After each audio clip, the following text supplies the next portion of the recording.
la résilience, ça peut être vu sous plusieurs angles.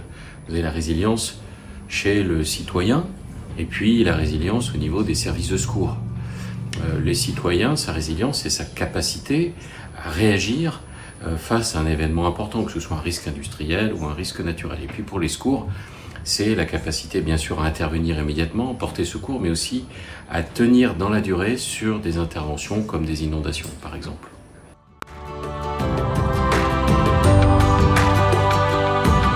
Alors, au quotidien, on se prépare à travers déjà des plans d'intervention qui sont préparés au niveau de la préfecture. Ce sont les fameux plans Orsec avec leur déclinaison dans différents domaines, que ce soit les risques naturels ou les risques industriels. Et puis notre mission, c'est de nous entraîner à la mise en œuvre de ces plans dans nos centres de secours au quotidien, à travers des manœuvres, mais aussi à travers des exercices de plus grande importance qui seraient organisés par la préfecture.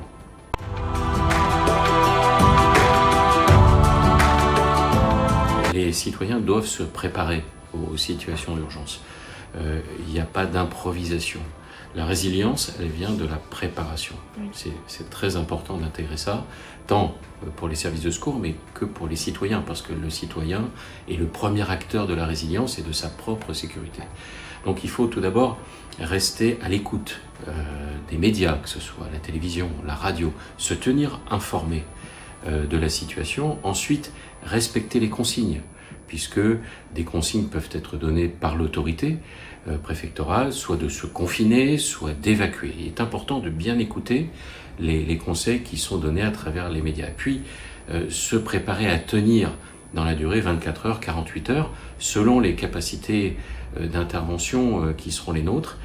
Il est important que nos concitoyens se préparent aux situations de crise et il est possible de préparer un kit d'urgence, un sac d'urgence, dans lequel les personnes prévoient de quoi se nourrir, un peu d'eau, mais aussi une trousse de secours et puis des moyens d'écoute pour la radio, une radio à pile par exemple.